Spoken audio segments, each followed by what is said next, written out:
girl dreams about having the perfect wedding, but for millions of girls around the globe, these dreams are usually dashed as they are forced into early marriage.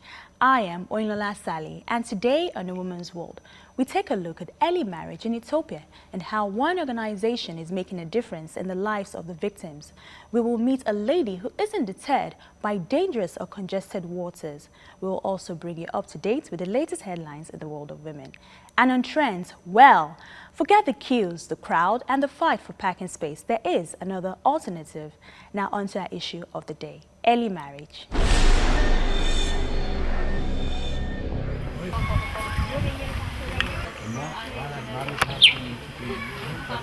At first glance, this is a picture-perfect setting. A group of friends meeting in the hills of northern Ethiopia on a sunny day to talk and laugh. But this is no ordinary group of girls. They are part of the Meseret Hiwot program for child brides. Sehenesh Alamro was just 11 years old when she was married for the second time. I was just a kid and I don't remember my first marriage. First married at just 2.5 years old, Sehenesh divorced when her mother and her groom's parents died. By the age of 10, Sehenesh was a divorcee. After I got divorced from my first husband, I pleaded with my father to send me to school, but he refused. Instead, he sent me to live with a new husband. I tried to escape, but I couldn't get away. That wedding is burned in her memory. I cried throughout the whole ceremony because I didn't want to get married, but I was forced to. It is for girls like Sehenesh that the Population Council, in collaboration with the Amhara Regional Bureau of Women, Children and Youth, has created Meseret Hiwot, which means base of life in Amharic. Meseret Hiwot is a program in rural Amhara region that was designed to support girls who are already victims of child marriage. Mentors like Birtukan Zeleke recruit the girls by going house to house. They meet once a week to discuss topics such as self-esteem, communication, HIV transmission, reproductive health, and family planning.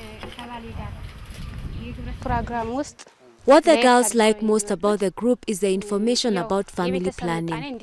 We have taught them that women shouldn't give birth before the age of 18.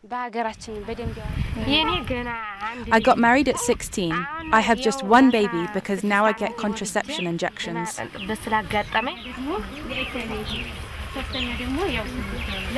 Most of the girls that are married off at early ages are from rural areas, typically from poor rural families.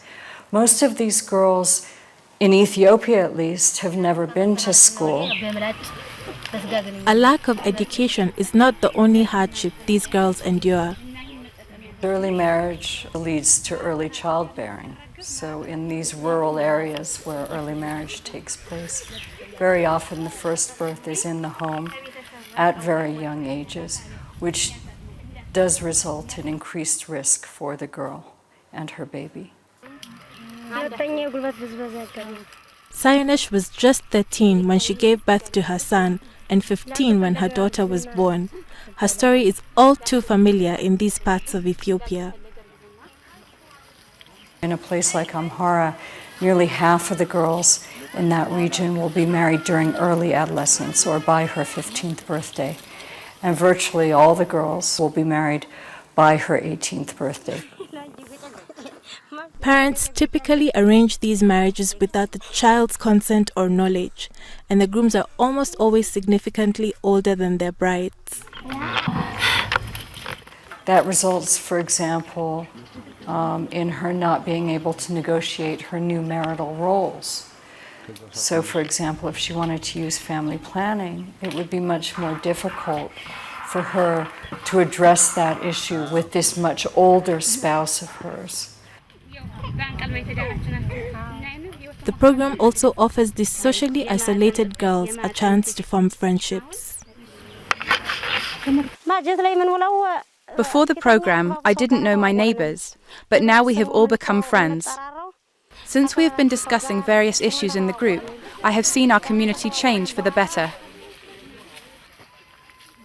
When we first started Meseret Hiwat, a lot of people were skeptical that we would actually be able to access these girls. Many people, including from the public health community, said that, oh, the girls won't be allowed out of their homes. We've reached now 200,000 girls through this program, so we've really proved them wrong. The program has been so successful that the husbands have requested a group of their own. Sayonesh's husband attends a Dis Birhan, which now has more than 90,000 male members. It has improved my life in the home. There was a problem. My husband was drinking a lot of alcohol and being violent. Because of the program, that is now decreasing. This program has helped me a lot. I used to drink and I was disturbing my wife and family. But now I've stopped drinking alcohol. And before the program, I was not supporting my wife. But now I'm even helping her with the cooking.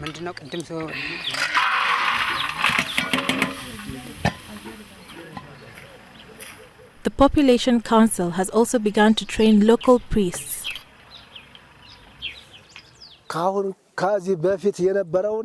In our culture, we used to marry children as young as 3. We regret that practice now. It was unprofessional and it is illegal. The deeply religious community has responded positively to this new initiative. We've trained over 4,000 priests about the dangers of child marriage. Very often, if a family plans to marry off a young person, they would prefer to have a priest officiating at that ceremony. Neteru Mamechor remembers clearly the night her priest came knocking. When I was 13, I was a grade 6 student, and I heard that I was going to get married to an unknown husband in 3 days' time.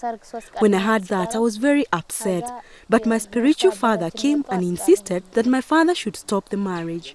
The priest came every day to insist that I should not marry off my daughter or I would be sent to prison. Now 17, Neteru is a high school graduate looking for her first job in the government. She remains unmarried. With the introductions of programs like Meseret Hiwat, there are signs that this centuries-old tradition could soon die out. Child marriage is a cultural practice that is practiced traditionally in many of these communities. But that doesn't mean that culture can't change and tradition can't change. This is where it stops. I'm going to make sure my daughter gets educated. I will not let my daughter get married. I don't want early marriage for my children. I want to send them to school. Finally, there is hope that this next generation will escape the trauma their parents have endured and enjoy the carefree childhood they deserve. Progress is being recorded in Ethiopia, but it is just one of the many countries in Africa still plagued with this issue. We discuss with Abiola Akinyode Afolabi, an expert on women's rights in Africa, on the reasons behind the prevalence of early marriage in the continent.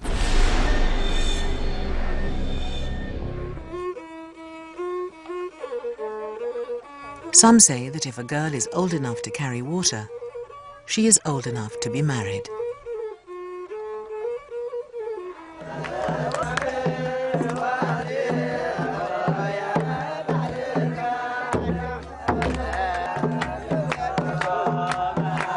Child marriage is any form of marriage with an underage girl with or without our consent. That's the basic definition of what child marriage is. Looking at all the international instruments and also local laws in most countries, a child is anyone that is between the age of 1 and 18. So any marriage with that person, whether it is with our consent or without our consent, is child marriage, and it's prohibited by in the international law. Even within the African system, the African Charter on the welfare and the rights of the child also forbids any marriage with any underage girl. Well, it's prevalent because traditionally it's a practice that has been acceptable in most countries. For example, in Malawi, in Niger, in Zambia, in Ethiopia, where we even have situation where we have like 7-year-old been married off, with or without their consent by their parents because they think that it's something that is acceptable, it's something that is traditional. And oftentimes when people also do that, they think it's to help with the family honor because they think that as a child you cannot protect your morality, so you need them to help you. So by marrying you off, that helps you to keep your virginity and also help you from promiscuity.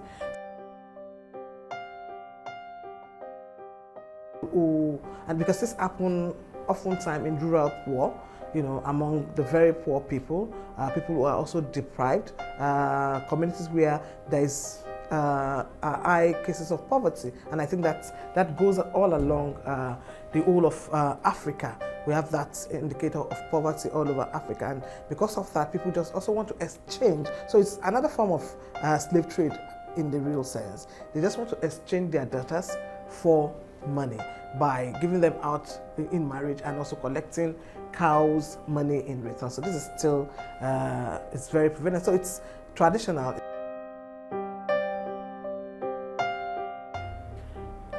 There are no awareness, so people are not even aware.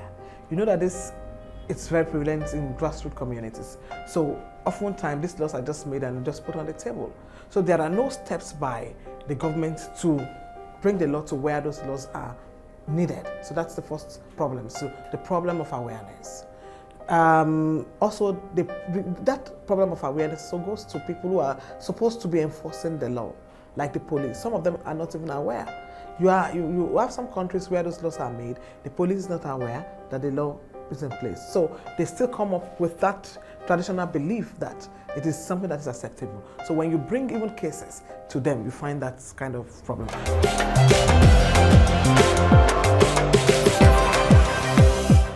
Educating the girl child will not only curb early marriage, but empower her for the future.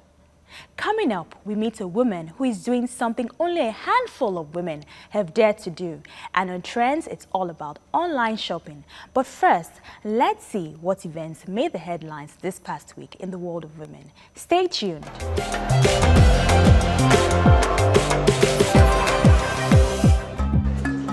The hunt for a man suspected of stabbing an 8-year-old girl in her home in California continues.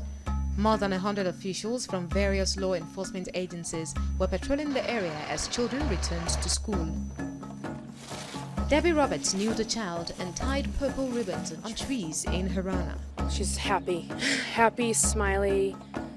Always saw her in pink or purple. Just happy, and everybody loved her. Authorities said the girl's body was found by her 12-year-old brother.